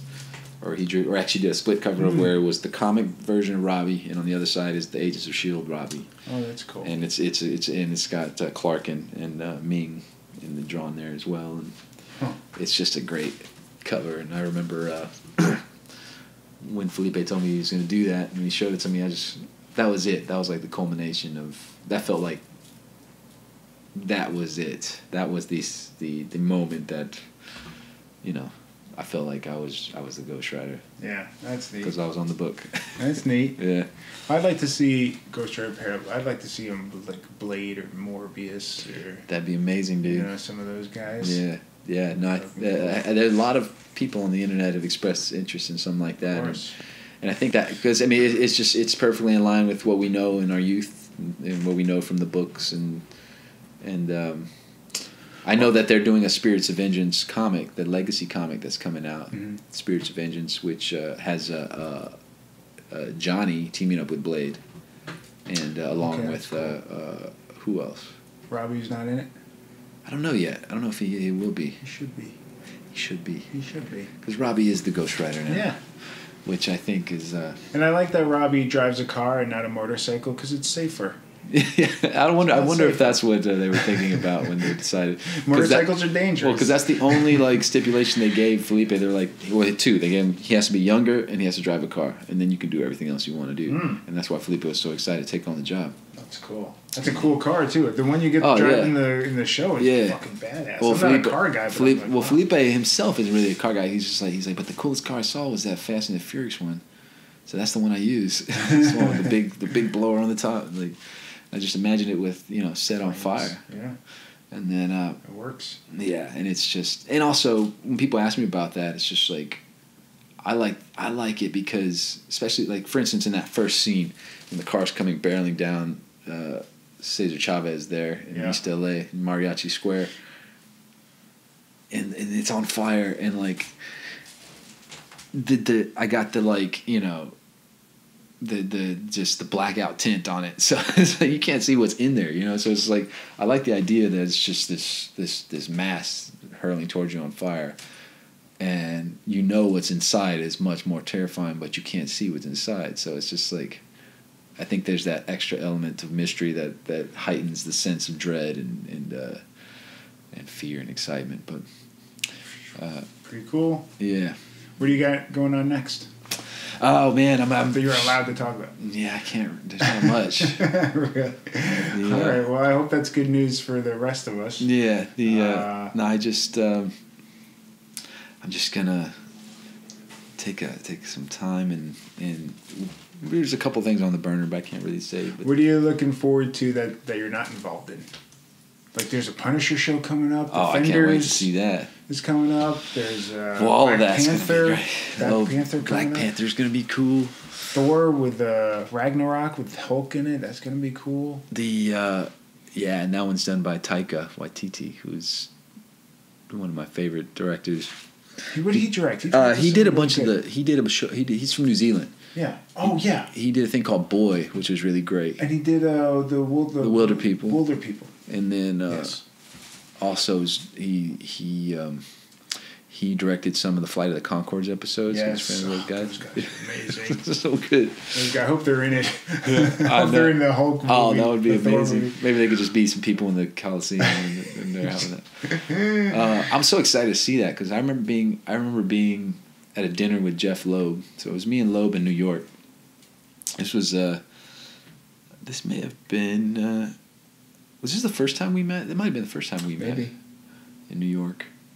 But I remember, like, I went to dinner with Loeb, and this was, like, right before This is right as the Defenders was rapping, because like, I remember when we were at Tao in New York, and then was rapping? No, I met you before that. Defenders was rapping. Yeah. Not less than half a year ago or something. Yeah, because it was the night they rapped on Coney Island. So we must have met before that. We met before. We met last year. Yeah. We met like a year ago. Yeah, because at least in October. Yeah, because New York Comic Con is where they had like Sigourney Weaver. Iron Fist. No, not Defenders. Iron Fist. Oh, Iron Fist okay, had just rapped. Yeah, they just rapped Iron Fist. Well, then, yeah, maybe. And in October, yeah, because I remember because Jeff had to go to Coney Island because they were doing a night shoot, and he wanted to be there for the last, the rap. And so we wrapped up dinner like 1:00 in the morning, and then he was heading off to work to go to Coney Island to the Iron Fist set. But I remember when we were sitting down, I was like, Jeff, I need some World War Hulk, man. Or no, I need some Planet Hulk. Yeah. Oh man, are we gonna get Planet Hulk? Let's do a Planet Hulk movie. He's like, well, Kevin's in charge of that, but he's like, but I will say that you should just go see Thor. Go see, just you don't have to wait too long. I was like, really? And so I'm excited about that. That's pretty Planet cool. Hulk was a great book. That was a great book. Yeah, I even like the animated adaptation of it. Did you see that? Yeah, it was. But they had to good. change a few things, but it was still pretty good. Yeah. Beta Ray Bill was in it instead of Silver Surfer and stuff like that. Right. Yeah. So good, though. It's really, really good. We're such nerds. It's Don't great. you love it? Don't you love it? I just love that. It's just fun to just be joyful. Yeah. Yeah. And that's what I love about the people who consume this work we do, and the people I've met since becoming the ghostwriter. And they're all over the world, because I've been to comic book shops in Wellington, New Zealand, and Rome, Italy, and London, England. I bet I went to the one in Wellington. Yeah, the Forbidden Planet in Wellington. I think so. I think I went there. Yeah. Yeah, nice guys, and it's just like every single person you meet who's into it is they're just like, the love is so pure and the joy is so genuine. And it's just, and that's what I love the most about just this whole world and the people who are part of it. It's just the love of it is truly righteous, man. Are you going to San Diego? I hope so. I was thinking about it. I hope to go in official capacity, but I have been invited by 2 or 3 separate people for different things. I didn't commit to any because I didn't know exactly what was going to go down. Yeah. I might just go down there to support Felipe. Felipe has a new story coming out, a new owner or creator-owned story that he's from what company? He's doing it. He's doing it on his own. Oh, his own. And he has some publishers already interested because Felipe is just phenomenal artist, and but he's trying to do it on his own. You should do it on Image or something. Yeah, something like that. I'm not sure who he's talking to, but he wants to just he's doing a Kickstarter for it starting in 2 or 3 days. Okay. He's going to do the launch at San Diego Comic-Con. And dude, he's been showing me and talking to me about the story for the past few months, and it's just like, it's going to be awesome. And I might go down there just to support him. Ann Foley also invited me to moderate her panel, but unfortunately I couldn't do it. But I might still just go and support Ann. She'll be on a panel with a number of other really talented, extremely talented costume designers. That's cool.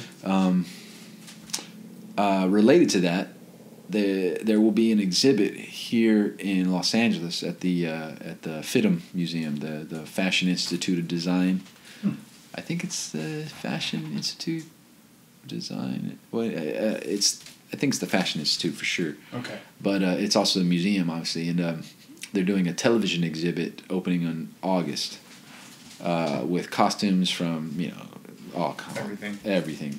Ghost Rider too? And the Ghost Rider jacket, the Ghost Rider costume, and Foley designed, inspired by Felipe's, of course, his initial design. Do you get to keep anything? Is going to be an exhibit. Yes. Did you get to keep anything from the show? Any souvenirs? I don't think I should tell you what I kept. No. I kept the car.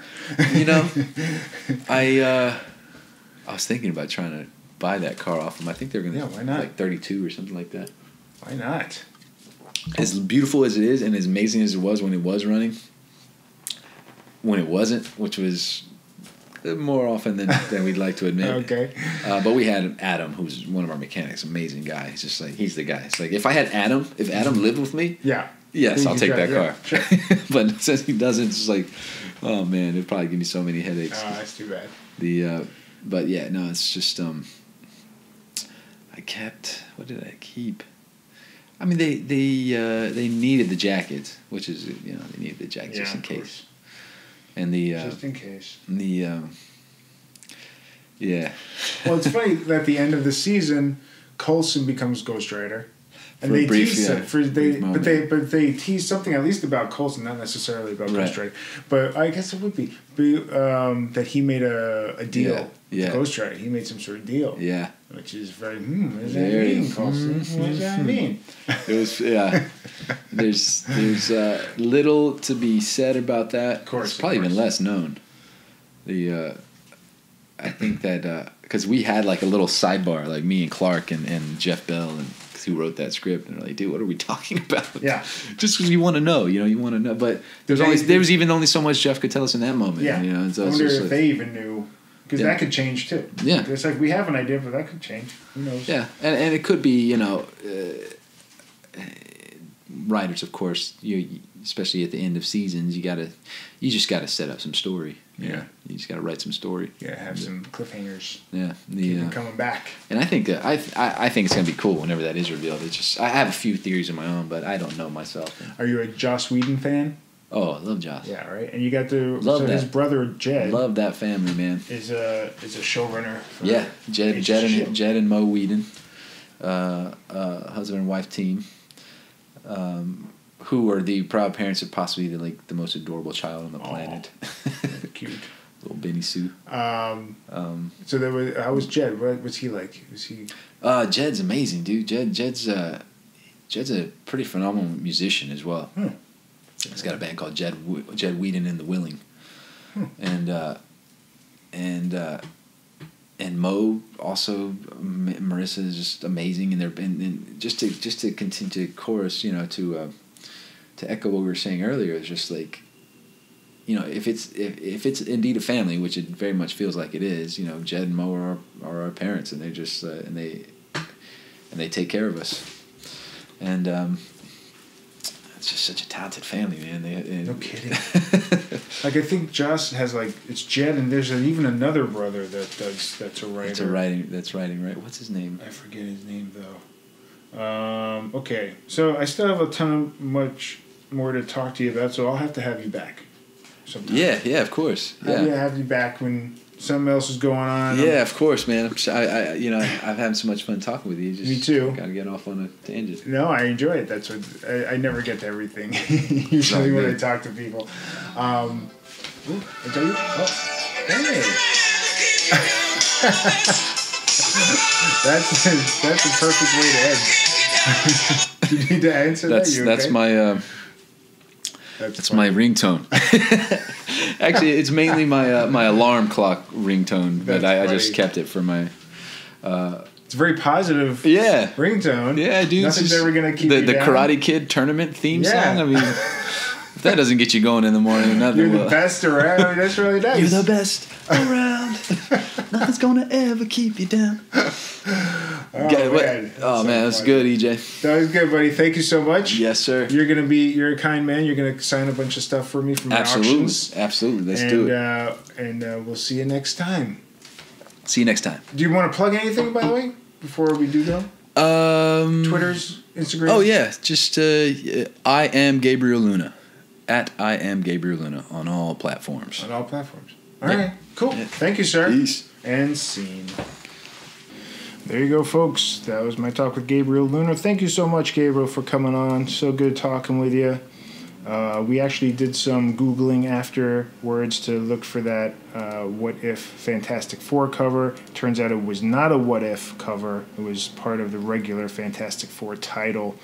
And the artwork was done by Arthur Adams, the great Arthur Adams, who was a recent guest on Scratch the Surface. So any of you nerds that were like, wait a second, blah, blah, blah, we got you covered. And you were right.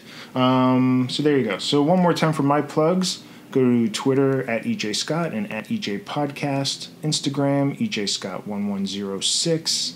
Website, ejscott.com. Crowdrise.com/7on7. And Running Blind documentary on iTunes, Amazon, and Google Play. Thanks.